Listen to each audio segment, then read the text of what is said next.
Alyssa Will and Alyssa. Today we're going to show you how we make a cheap or free worm bin. So first, you probably have one of these bins lying around your house. This is a bus bin. This is a rubber hose. And this is a file box. So the sizes of these containers are, this is about 13 liters, which is a little over 3 gallons. This one here is 17 liters. It's a little bit over 4 gallons. This one here is about 10 gallons. And this one here, it doesn't say a size, but it's about 14 gallons. So it doesn't really matter how deep the container is. A lot of people think that for worms they have to have it be really deep and they need a lot of bedding, like a foot or more of bedding. But that's actually not true, because the worms that we're talking about are composting worms. They typically live in the top 4 to 6 inches of the surface anyways. So it's actually more important for your worm bin to have a nice big surface area so that it's big and flat in shape and doesn't need to be very deep. No more than anywhere from 3 to 6 inches of bedding. So once you choose what container you want to use, or once you find what container you have at your house, then you can think about the next step, which is having a lid for your container. You don't need to have a hard lid, and it doesn't need to fit tightly, but it's good to have a loose top for it, that to keep out the light so that the worms can feel more comfortable and also help to keep in the moisture. So this is one kind we made. It's just cardboard with some plastic stapled on it so that it's a little waterproof. If you want it to be even more simple, you can just use a sheet of cut plastic that's about the size of the top of your bin. You don't want it to completely cover the top, because you want some airflow, because worms are air breathing. The ventilation is also good for the health of the microbes and the bedding inside your bin. Or another way is you can just get a piece of bubble wrap. A lot of times you guys get bubble wrap sent to you in shipments, right? Like from Amazon or whatever. So this is a bubble wrap cut to a little bit smaller than the size of the top of the bin, and you put the bubble side down. So those are all ways we can do it. Container choices and choices for lids or tops. So once you choose what container you're going to use, the next step is to put some bedding. So this is our bedding. We make it ahead of time. And this bedding is made out of what, Will? Leaves and shredded cardboard. Leaves and shredded cardboard. And what do we add to it? Microbes. And water and some molasses spray, right? Yeah. So for microbes, you can get microbes either from an existing worm bin, or they make microbe sprays, or the easiest way for a new bin probably is just go to your garden and dig up like one handful of like black, rich soil. You only need a handful, and you're just going to mix that with your bedding to provide microbes. And the microbes help the worms digest and break down the food. So that's why you want some microbes. We also put molasses spray, which is just 1 or 2 tablespoons mixed with warm filtered water. And the reason we provide that is the sugar from the molasses is also a food for the microbes, and it helps them live and reproduce. And then the last thing is just plain old water, because you want your bedding to have a moisture of about 60 to 70%. You don't want it sopping wet, but you want it to be so that when you pick up a handful, it feels like a moist, like a damp sponge. And then if you squeeze it, water shouldn't really come out of it. If water just comes dripping down, that's too much. But if 1 or 2 drops of water come out, then that's okay. So we like to prepare our bedding about 3 to 7 days before the arrival of the worms, because that gives a chance for the microbes to set and the moisture to really seep into they're cardboard. So once you've got your container chosen, you've got a little top made or cut out, and you've got your bedding mixed, and it's nice and aged about 3 to 7 days, then we just fill up the tray with bedding. And don't overfill it. You know, leave about 1 inch at the top. Okay, a little more, honey. So these trays that we use, these are bus bins from a restaurant supply house. And these are 5 inches deep. So since we want no less than 3 inches of bedding, we like to do on the shallow side. So we do about 3 inches, because we're constantly changing our bedding and breeding our worms. So once you've got it filled up most of the way full, this is about 3 inches deep, so you want to make it 3 to 6 inches roughly with bedding. Then check the moisture, see if it feels like a damp sponge. Make sure it's not too wet but not too dry. Once you've got the bedding in there, then we like to add a few things. We're going to add some crushed eggshell. This is really pulverized, as fine as we can get it. So it's like a powder. So we're going to get some of that, and we're going to sprinkle some eggshell in the bedding. Just like 1 handful, maybe two tiny sort of pinch handfuls at the most.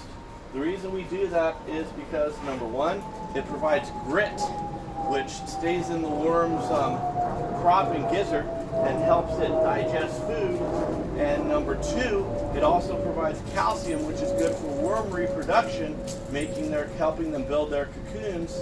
And also it aids as a pH buffer, so that if your bin ever gets a little bit acidic, maybe due to a little overfeeding or some other reason, then the calcium in the eggshell is also a pH buffer. It will help normalize that pH and keep it closer to neutral, which is about what you want for worms. Then we also usually do a little sprinkle of worm chow.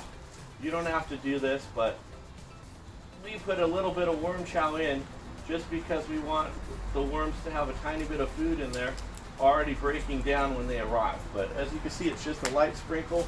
Our worm chow is made up of all different kinds of grains and some other ingredients, but you can use cornmeal, you can use oatmeal ground in a blender, you can use wheat germ, you can use lots of different things as a real basic worm chow. If you want something super simple that already has vitamins and minerals added, you can use non-medicated chick starter. And you want the crumbles, those are pretty small pieces, and then put it in a coffee grinder or a blender and blend it as fine as you can, just like the eggshells, and then just sprinkle a little on like we did. Then the last thing is, this is like our molasses spray that also has microbes in it. We talked about it before. We use a special microbe additive that provides live microbes from vermicompost, and then we put filtered water and a few tablespoons per quart of molasses, and then we mix it in. And then we use this as part of our moisture to wet the bedding. So then now we've got our bin ready. You can see it's got the bedding, and it's got a sprinkle of eggshell, and it's got a little sprinkle of worm chow. And when you put things like worm chow and eggshell, don't cover the whole layer of the bin, because the food can make it heat up a little bit. And so if the worms don't like that warmer temperature, they need to be able to go to other parts of the bin, like along here and along here, that don't have any food sprinkled and don't have any eggshell. Okay?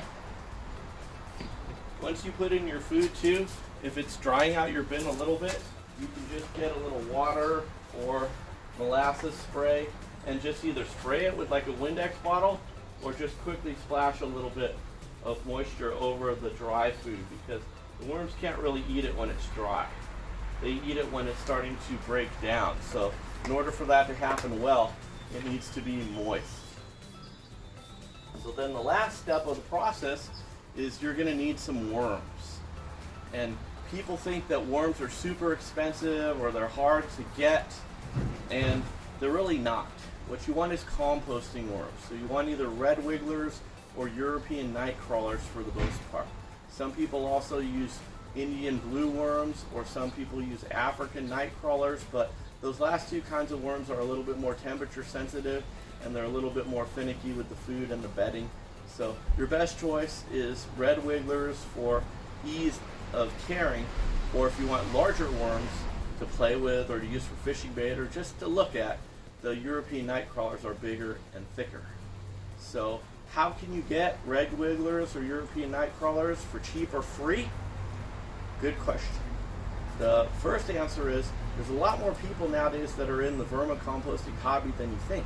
And if you just look around your neighborhood or maybe post on an online bulletin board or a Facebook group or just ask around people you know, there's a pretty good chance that someone might be able to give you just like a starter culture of worms. And we're not talking like thousands of worms. We're talking about just like, a handful, maybe 100 worms with some good, worm bedding. And that will also provide the microbes that we talked about earlier, so you won't have to use garden soil. So that's number one. You can get it for free by asking around from someone who has it. Number two is if you know anyone who has horses.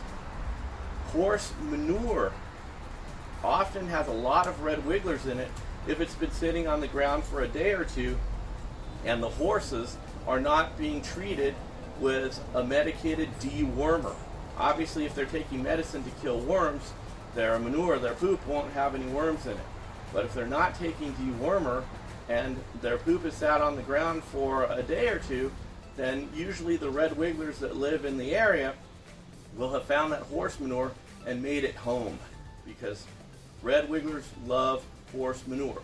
So if you can get like a bucket of horse manure and it hasn't been treated with dewormer, there's a good chance it will contain red wigglers. And anyone who has horse manure is probably going to be totally happy to give you some for free just for you to get rid of it for them. So that's the other way you can get worms for free. Lastly, if you really can't find any worms and you want to get some, you can always buy them online. Just Google them. You can get a small starter culture of maybe 200 red wigglers for somewhere around $20 to $25 shipped. And worms are actually expensive right now because they're very scarce. A lot of people are getting into worm farming this year since we've all been staying home and looking for things to do. So anyways, that's your starter worm bin. We'll show you some of our worms here, and we'll show you how much you need to put in.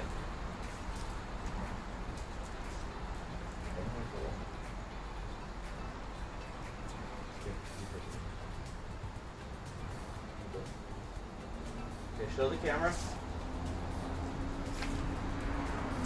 This is way more worms than you're going to need to start a bin.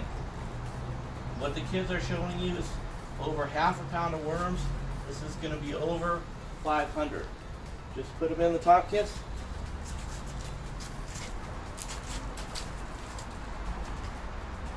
Don't burn that. So put in a handful of worms, or if you've got 2 kids, put in 2 handfuls of worms.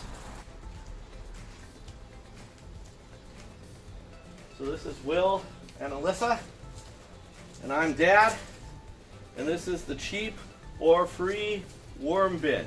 The total cost for this is anywhere from $0, using materials from around the house and getting a gift of worms or getting worms out of manure, to what we've got here. This is about probably $20 worth of worms, and if we bought these materials, this tray is about $3 to $4, or you could buy a dish pan for even less from Walmart or Target or Home Depot for $2 to $3. So you really can start your own worm bin for $0, or even if you buy things less than $20 to $25. So thank you for watching, and please subscribe. Bye. Bye.